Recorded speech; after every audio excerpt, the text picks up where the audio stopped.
Ok, soy Darwin Rodríguez, Saavedra por mi madre, que nací en Tomé y muero en Tomé. He sido varias cosas, menos futbolista profesional quizás.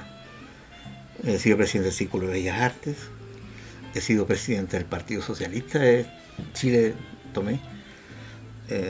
Fui presidente del grupo universitario hace muchos años, consejero regional, vicepresidente nacional de los consejeros. Actualmente presido la corporación del Teatro Regional del Biobío. Pero antes y después de todo eso soy tomecino, habitante de la galaxia de Tomé. ¿Qué me podría contar de su visión de Tomé del pasado? Las diferencias antes de... Es como... La pregunta es un poco grande, pero antes de la época del exilio y al volver del exilio, más o menos, ¿en qué año estamos hablando? Hasta el 73 sería una época, y después del 85, 84 hacia adelante, que cuando volví. Hay muchas cosas que pudiéramos conversar respecto de las similitudes, diferencias y la identidad tomecina, pero hay una cosa que me llamó la atención cuando recién volví, es que Tomé de mi juventud tenía ciertos ritmos marcados en el tiempo, cierta actividad humana que estaban cronometrados casi. A las 6 de la mañana aproximadamente, aunque uno estuviera durmiendo, sentía el taconeo de los trabajadores que iban y salían del turno de las 6. Al rato después, si es que uno se quedaba dormido de nuevo, sentía el taconeo de los estudiantes que pasaban hacia el liceo o a las escuelas o a la escuela industrial. Hasta las 2 de la tarde, en que se sentía alrededor de las 2 la salida de los trabajadores o la entrada al turno de la tarde. Y después a las 4 la salida de los liceos y a las 10 de la noche la salida de la gente. A esa hora era cuando se veía la mayor cantidad de gente circulando en las calles de Tomé. Y me sorprendió mucho cuando volví el 84 con una imagen construida en el exilio de un Tomé devastado, sin fábrica, sin actividad, con mucha gente en el PEN y en el POG. Por lo tanto yo me lo imaginaba despoblado. Sin embargo, lo que me llamó la atención y mucho es que a toda hora la gente circulaba por las calles de Tomé. Ya no solo en los horarios que te señalaba antes, sino a toda hora la gente iba y venía, iba y venía. Y yo me sentía tan extraño, decía, ¿qué hace la gente? ¿Qué diligencia hace? Caminaban como ocupados, haciendo algo. Yo creo que era una manera de buscar la vida, era como En busca del tiempo perdido, ¿no? la novela aquella. Eso es lo que más me llamó la atención de la vuelta a Tomé. Y lo deteriorado de las casas, las pinturas despintadas, las fachadas despintadas de las casas. Eso. Y para no entrar en cuestiones más profundas, eso fue el impacto más superficial, sin embargo que entraña una situación interna más profunda, de la cual también pudiéramos hablar después. Hablando del tema de la economía, de Tomé, de su visión llegando de un país desarrollado como Canadá, pero ¿cómo se veía el panorama económico de Tomé a fines de la década de los 80, al principio de los 90? ¿Qué me podría decir de eso? Bueno, en primer lugar, yo no comparaba Tomé con Canadá. Nunca, cuando volví a Tomé, me consideré un retornado. Incluso fui invitado a varias organizaciones de retornados a los cuales nunca fui. No acepté las invitaciones porque yo asumí de que era un tomecino de nuevo nomás, que había estado un rato afuera. Pero no comparé a Tomé con el propio Tomé de antes. Y yo creo que lo principal, sabiendo conceptualmente, yo tenía la información de que Tomé no tenía fuente de trabajo, que había mucha gente cesante y otros que estaban en planes de empleo muy mal pagados, y lo que era peor, en actividades que eran como dar vueltas a adoquines de un lado a otro, como jugar a los cubitos, ¿no? En que es un juego infinito que no termina nunca, que más bien es una especie de adiestramiento a la robotización. Vi mucho desencanto en las personas que habían tenido como visión de la vida cierta confianza en ello, en su futuro. Nadie dudaba mientras trabajaba en las textiles o en empresas aledañas, cercanas a lo textil. Nadie dudaba del futuro. Tenían claro que sus hijos iban a estudiar, iban a trabajar en la fábrica, en el comercio. Los futuros estaban muy certeros. De manera que no era un problema el hambre ni el futuro. Sin embargo, cuando yo volví había una desesperanza absoluta. La gente hablaba de las textiles de una manera como hablando de un deudo, como un deudo, un muerto. Entonces yo me sentía un poco distinto de eso, ajeno, no había vivido el proceso ese de desconstrucción. Me sentía apenado de que algunos compañeros de mi generación que querían, y voy a exagerar, ser astronautas, y que a la vuelta los encontrara no con el sueño truncado de ser astronautas, pero habiendo reemplazado por otro sueño, una fábrica de volantines, o que habían sido campeones no sé, del emboque, o algún sueño. Los vi sin sueños, eso me dio mucha pena.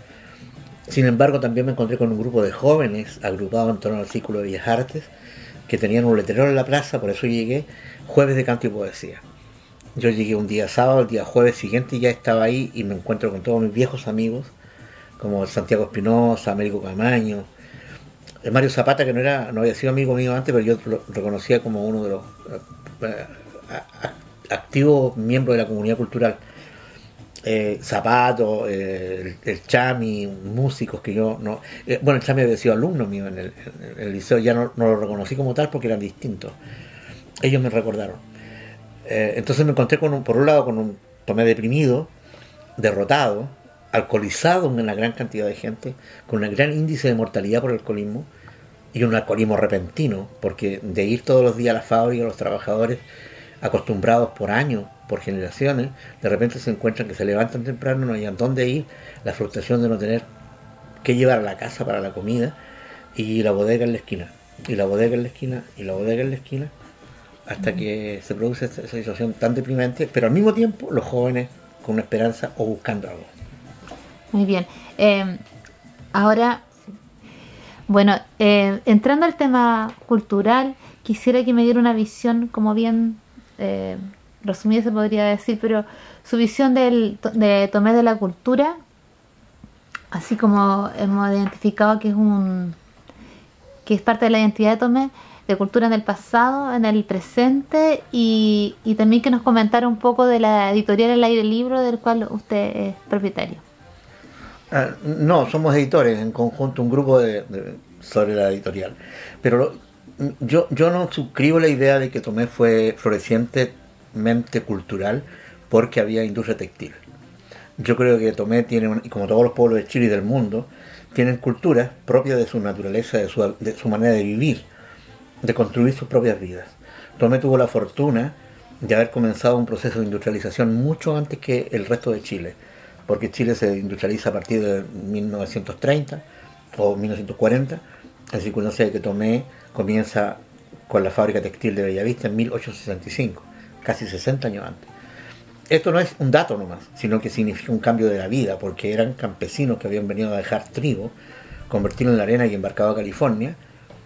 Se encuentran con los herederos de los aborígenes, que eran tribus recolectoras de la costa, y se encuentran con estos campesinos que vienen a dejar trigo, como digo, y se encuentran además con diferentes personas de otros países que producto de este intercambio de trigo llegan. Acá hay consulados de diferentes países, hay barcos que llegan y van y traen culturas distintas. Entonces Tomé tiene la fortuna de cosmopolitarizarse, qué palabra más complicada, tempranamente.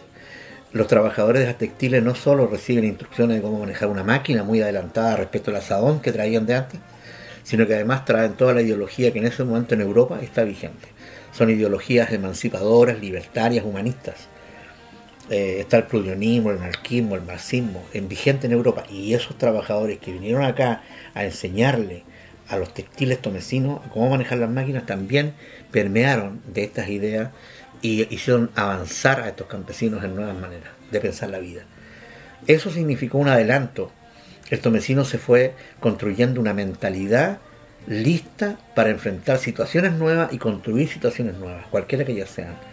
Fueron capaces de extender el músculo que movía el asadón a formar parte inteligente de una máquina que producía la tela. Entonces yo diría que la identidad tomecina no es una la textil, no es una la de pescador, no es una la de campesino, sino que es una multiplicidad de procedencias, también étnicas, como Saror, que venía de Palestina habiendo pasado por Italia, donde estudió pintura y fue el maestro del Círculo de Bellas Artes. venía Ampuero, que venía de Punta Arenas.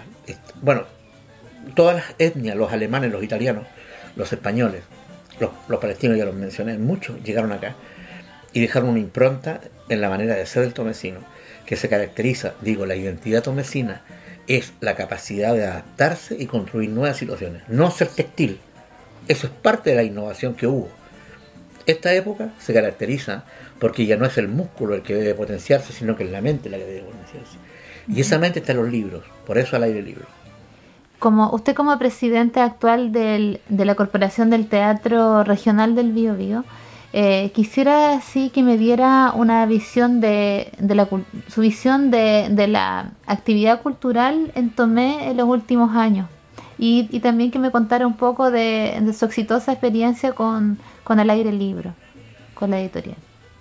Bueno, yo creo que por un buen rato esta notoriedad que tenía Tomé en la región y también en el país, de alguna manera había un reconocimiento de ser cuna de artistas. En primer lugar, hay una cierta mitología a ese respecto. No son muchos en realidad, pero han sido importantes. Alfonso Alcalde, Ampuero, bases de la cultura. Ahora